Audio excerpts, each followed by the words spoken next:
Welcome to the Three Martini Lunch. Grab a stool next to Greg Columbus of Radio America and Jim Garrity of National Review. Three Martinis coming up. Really glad you're with us for the Monday edition, the Memorial Day edition of the Three Martini Lunch. This is a special edition today. We'll have a few thoughts here at the beginning on the meaning of Memorial Day, and then we're going to give you a little bit of a glimpse behind the scenes of the Three Martini Lunch. On a previous holiday special, we kind of gave our origin stories of how we became conservatives, how the podcast got started, and all that sort of thing. And today we're going to talk about what goes into the production of the daily podcast, how we pick our stories, and the process all the way through that. But of course, we'd be remiss without beginning on the reason for this holiday. It begun as Decoration Day in the wake of the Civil War in 1868, and now for well over 150 years, the day that we honor America's war dead. Veterans Day is for those who have served, Armed Forces Day are for those who are serving, and Memorial Day is for those who have given their lives in service to this country. And so, Jim, I know from previous conversations that I believe you did have one relative who passed away in World War II. But as we think about this day, one day seems the bare minimum we can do to honor those who have worn the uniform and then given their lives in sacrifice for the freedoms that we enjoy every day and probably take for granted way too often. Yeah, it was my great uncle died at Iwo Jima. I'd like to tell you it was this great dramatic story of charging a Japanese position or something. As I remember, as I hear the family stories, I believe it was he was driving a Jeep and it hit a landmine or something like that, or maybe it was shelled. Something where he was driving and died in a vehicular accident that I believe was connected to enemy action. And I wouldn't describe myself as a diehard history buff, but every now and then I'll pick up something. Lately, I've been reading Ministry of Ungentlemanly Warfare about British Special Forces during World War II. And you just think about, we've lived through 9/11, the War on Terror. We've lived through a whole bunch of challenging times for America. Haven't served. We've always had a volunteer draft. We've always had those who are willing to answer the call. And just the idea of like, you're in this young stage of life and your country suddenly says, we need you. We're under attack. If you do not take up arms, if you do not put up the uniform, this country may not exist. We might lose the war. We might lose our freedoms. And generation after generation, we've had Americans who have done so. It's generally been men on the front lines, but there are women who have gone into medical positions and come under fire, and they've all done their they've done their part because they felt like that they needed to do this. That there was nobody wants to get shot at. Nobody wants to get risk their lives. I've had no military experience. Probably the closest thing I could ever say was that, night in Kyiv when they shot rockets at the city. But it's not fun. It's not great to be in a situation where somebody's trying to kill you. And we have been blessed with those who every generation step forward and say, yes, I will take that risk. And some pay the ultimate price. And so, look, we have a lot of fun on this podcast. We want to bring some laughter and some joy and some good news into the ears of our audience. But there's also kind of this, a lot of times we talk about stuff that seems stupid. Oh my God, can you believe what they said on The View? And it just puts everything in perspective. Like, that life and death stuff, that's what matters. That is what we probably should recognize. That's probably we should spend a little more time talking about, if not on this podcast, then, in lives. We should be spending more time thinking about those who are the best among us than those who are, if not the worst among us, then perhaps the most annoying, but the best, the most talented at attracting our attention. So Memorial Day and Memorial Day weekend is a good time to do that and just kind of recognize, God, we say God bless America. We have been blessed. Even when it seems like everything's going wrong, we are so blessed to have these people. And we are so blessed to have had these people who've been willing to make that ultimate sacrifice. No, undoubtedly. I remember my dad telling me that when he was a kid during World War II, you had the families with the blue stars in the windows and sadly some with the gold stars in the windows, meaning they had lost someone in service to this country. And I think younger generations, certainly those who grew up post-Vietnam, didn't really understand that well until after 9/11. And while the amount of military personnel needed was a fraction of what was called up after Pearl Harbor and so forth, seeing the impact on families, just the being separated for long deployments, much less the ones who had to go meet a casket at Dover or somewhere else when their loved one did not come home alive. It's a sacrifice we need to honor every single day. I've mentioned a few times on the podcast that I interview veterans on a frequent basis. This weekend, I'll be interviewing 13 of them, including 11 from the World War II era. And so it's a tremendous honor, and to hear their stories is utterly fantastic. And the thing you hear most of all is what the other guy did, the other guy who is the hero. Certainly the ones who didn't come home, but it's very rare that they're going to pat themselves on the back from whatever era you're interviewing the veteran from. And then more lately, with these World War II vets getting a lot older, it's I'm the last one from my platoon, from my squad, from my unit of whatever size. And so hearing that history has been a real privilege. All right, Jim, let's talk about things on the lighter side here and give folks a little bit more of an insight into what happens on the show. And so people wonder, where do you get your stories from and how do you prepare? And for the most part, it pretty much starts the minute the previous day's show is over. Sometimes there are stories that we considered but didn't actually use. And so we're like, oh, that could probably last and it won't be dated the next day if we really want to do that one.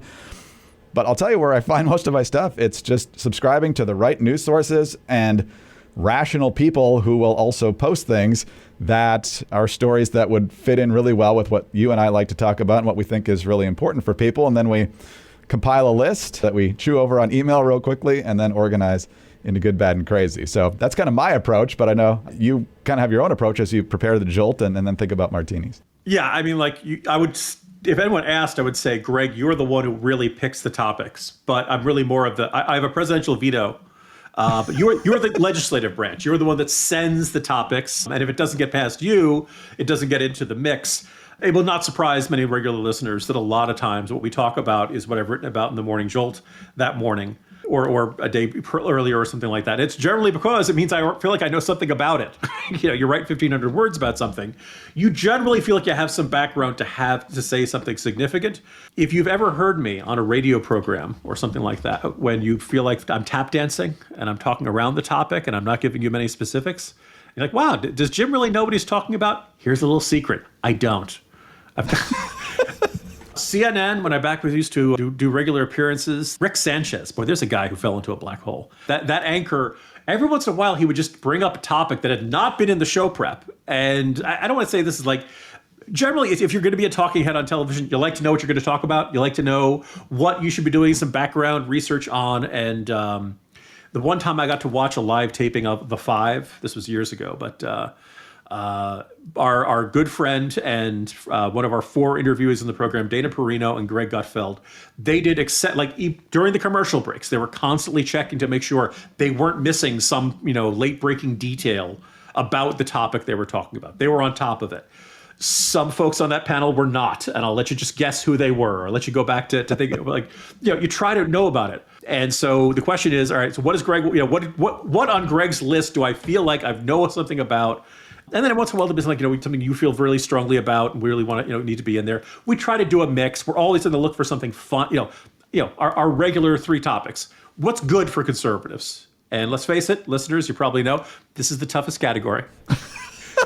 Been a couple rebuilding years for the good cause of conservatism here and there. We have no problem finding the bad ones. There's all, you're always like, well, I have 6 or 7 bad ideas. I have, and then the line between bad and crazy is very fine and all that stuff. And then sometimes we'll have something like we did last week with the fact that congressional Republican-controlled committees in the House had found out new information about Hunter Biden and all this new stuff about Fauci and his aides trying to avoid FOIA requests. Well, is that good news because we're learning about it? Is it bad news because they were doing such bad things? Or is it crazy that this is, the state of the world we're in? So, if you ever felt like it's kind of arbitrary how Jim and Greg classify all the topics, yes, it is.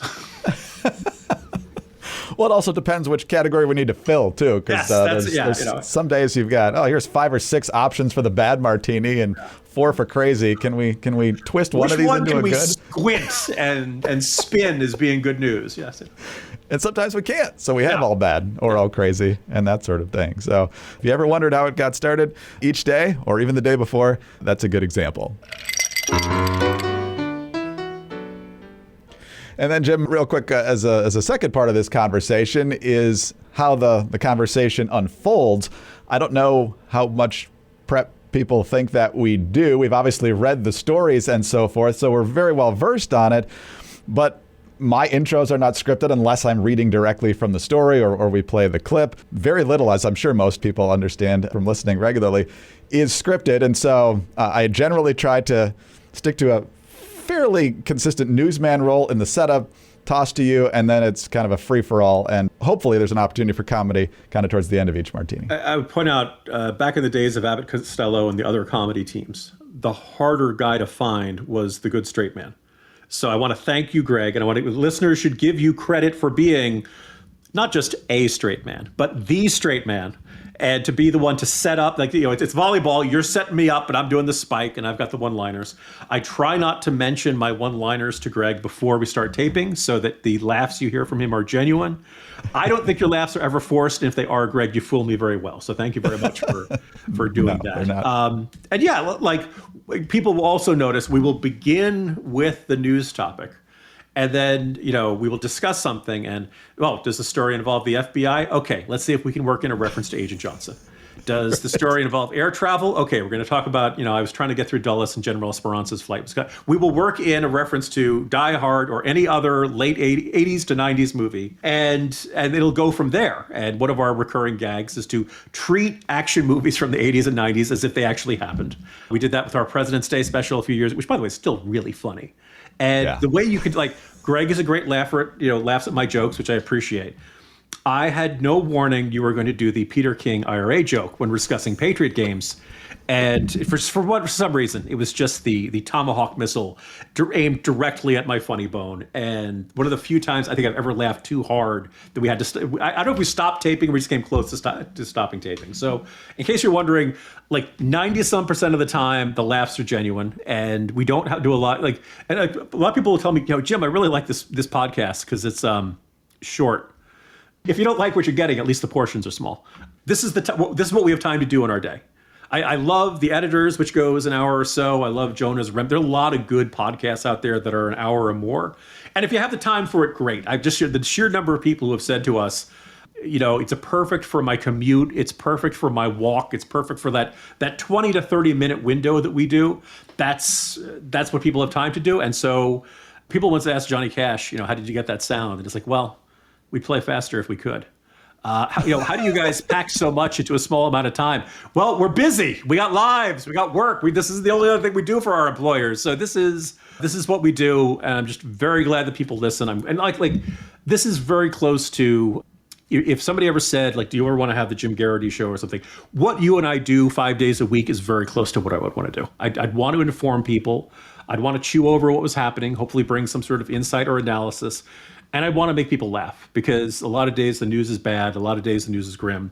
And if we don't laugh, we will cry. So I want to give somebody, something to make you a little uplifting and feel like everything's going to be okay as you go off and do the rest of your day. Well, very well said. And thank you for your kind words. Let me just say that most of the setup is, first of all, fairly succinct, at least if I'm doing my job well. Some of it's actually just directly read or there's a clip played. Jim's the one who actually has to put together, a couple of minutes of coherent, connecting thoughts to really analyze it. A lot of days. Some days you could. Where is Jim going with this? Jim doesn't know. And then by the time we get to the end of the martini, if there's any shred of humor, we'll jump on it, whether it's Die Hard related, New York Jets related, pop culture is certainly a favorite of ours. And, and the order that we have them, good, bad, and crazy. The good, we're kind of, well, that's great. Bad, we're not happy with, and crazy. It's almost like the progression of actually drinking 3 martinis. So by the time we're done with the crazy, it's kind of like you've actually done it, but you just won't have a rough morning the next day. So happy drunks, angry drunks, and just plain drunks. Metaphorically. All right, Jim, on that note, we will let you go, and we will have you back on Friday. So enjoy your time off. And as we said at the beginning, of course, let's all remember what this day is really about: honoring those who have served and given their lives in service to our country, and the families that still grieve their loss today. So, Jim, I know you will be honoring the day that well, and I'll see you again on Friday. See you Friday, Greg. Jim Garrity, National Review. I'm Greg Corombos of Radio America. Thanks so much for being with us today. Please subscribe to the podcast if you don't already. Tell your friends about us as well. Thank you for your 5-star ratings and your kind reviews. Please keep those coming. Get us on your home devices. All you have to say is play Three Martini Lunch podcast.